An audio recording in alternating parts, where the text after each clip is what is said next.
वे ना तो यूहन्ना की सुनते हैं ना मानव पुत्र की।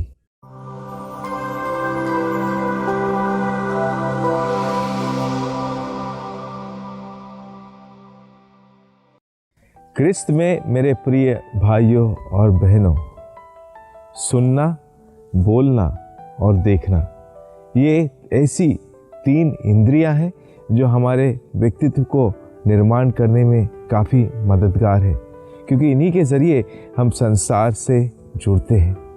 और कई सारे बार हमारे जीवन में जो बातें सुनी जाती हैं वह हमारे लिए आगे बढ़ने में मददगार सिद्ध होती है। और इसलिए बार बार जब हमारे विचारों को हम देखते हैं या समझते हैं, ये विचार उन्हीं बातों से प्रभावित होते हैं जिनके बारे में हमने सुना है। लेकिन सुनने का भी एक तरीका होता है। हर कोई चीज़ हम नहीं सुनते, केवल एक आवाज़ के रूप में हमारे कानों में गूंजती है, लेकिन जो सचमुच हमारे दिल को छू लेती है वही सही मायने में सुनना कहा जाता है। और इसलिए आज जब हम इस सुसमाचार की बात करते हैं, प्रभु यीशु क्रिस्त स्पष्ट शब्दों में कहते हैं यूहन्ना बपतिस्ता के बारे में और स्वयं अपने बारे में कि लोगों को आज सुनना पसंद नहीं है। अरे ये हमारे जीवन में भी बड़ा ही स्वाभाविक है। आज अगर हम चाहे बच्चों की बात करें, चाहे बड़ों की बात करें, चाहे पति की बात करें या पत्नी की बात करें, कोई एक दूसरे की बातों को सुनना नहीं चाहता। सब स्वतंत्र जीना चाहते हैं। सब चाहते हैं कि कोई हम पर कोई प्रकार का अधिकार ना रखे। लेकिन मेरे प्रिय भाइयों बहनों, हम भूल जाते हैं अगर किसी भी प्रकार का अधिकार हमारे ऊपर ना रहे तो हमारा जीवन एक प्रकार से जंगली जीवन हो जाएगा। ऐसे में हम अपने व्यक्तित्व को अगर समझते हैं कि ईश्वर ने हमें सबसे ऊपर ओहदे का सृष्टि किया है, सभी प्राणियों से ऊपर बनाया है, हम उसकी दृष्टि में मूल्यवान हैं, तो ऐसे व्यक्तित्व को प्रभु चाहता है कि हम बनाए रखें। जिस प्रकार उसने हमारी रचना की उसी प्रकार वो भी चाहता है कि हम उन सद्गुणों को अपने जीवन में पालन करें जिन्हें ईश्वर ने हमें प्रदान किया है। और इसलिए ध्यानपूर्वक सुनना एक हमारी आज की ज़रूरत है। आज अगर हम संसार में देखते हैं, छोटी बातों में लोग एक दूसरे को मारने काटने पर उतर जाते हैं। ये सुनने का, गलत तरीके से सुनने का नतीजा नहीं तो और क्या है। आज संसार में हर प्रकार का दुख, दर्द, पीड़ा, क्रोध, घृणा, इतनी सारी नकारात्मक चीज़ें कार्य कर रही है।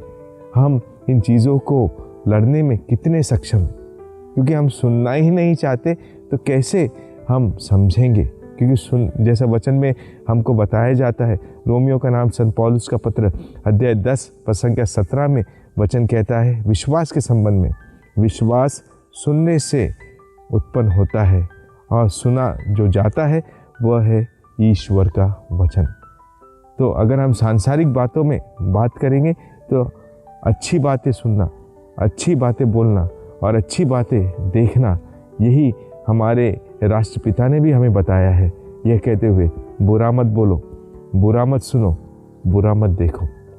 लेकिन ये बोलने में तो काफ़ी अच्छे लगते हैं, इन्हें हम चित्रित करके भी रखते हैं। हमारे शायद स्कूलों में या सरकारी स्थानों पर कई जगह पर हम इन चीज़ों को देखते हैं।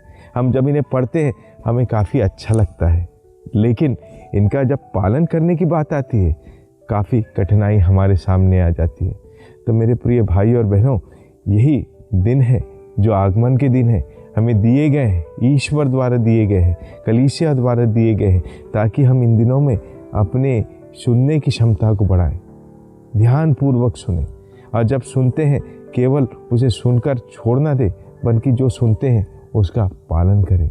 इसलिए वचन में संत याकूब की अपने पत्र में कहते हैं कि केवल वचन के प्रेक्षक ना बने, सुनने वाले ना बने, लेकिन जैसा वचन कहता है उसके अनुसार करें। तो जब कोई वचन में या जब हम प्रवचन सुनते हैं या कोई अच्छे टॉक्स सुनते हैं, जब भी किसी व्यक्ति का उदाहरण दिया जाता है, क्यों दिया जाता है? उदाहरण इसलिए दिया जाता है कि हम उस व्यक्ति ने जैसे, उस महान व्यक्ति ने जैसे अपने जीवन में स्वयं उन गुणों को पालन किया, हम भी पालन कर सकते हैं। इसलिए उनका उदाहरण दिया जाता है, अच्छे सद्गुण उनके बताए जाते हैं, ताकि हम उन सद्गुणों को अपने जीवन में भी पालन करके हमारे व्यक्तित्व को अच्छा बनाएं। तो यही प्रभु हम सबों से आज चाहते हैं मेरे प्रिय भाई बहनों, कि हम केवल बाहरी रूप से सुंदर ना दिखे, बल्कि आंतरिक रूप से भी सुंदर दिखे। यही प्रभु हम सबों से चाहते हैं।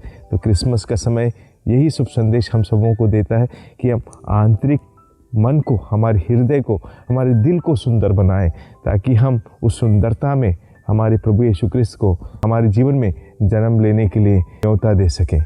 आज प्रभु से हम प्रार्थना करते हैं कि प्रभु हमें कृपा दे, शक्ति दे कि हम आत्मा की प्रेरणा से हम आंतरिक तैयारी करें और ईश्वर के वचनों को सुनते रहे और उसके अनुसार चले, जिससे हमारा आंतरिक जीवन भी सुंदर बने और प्रभु हमारे जीवन में आकर निवास करे। आइए इस कृपा के लिए हम प्रार्थना करें। आमीन।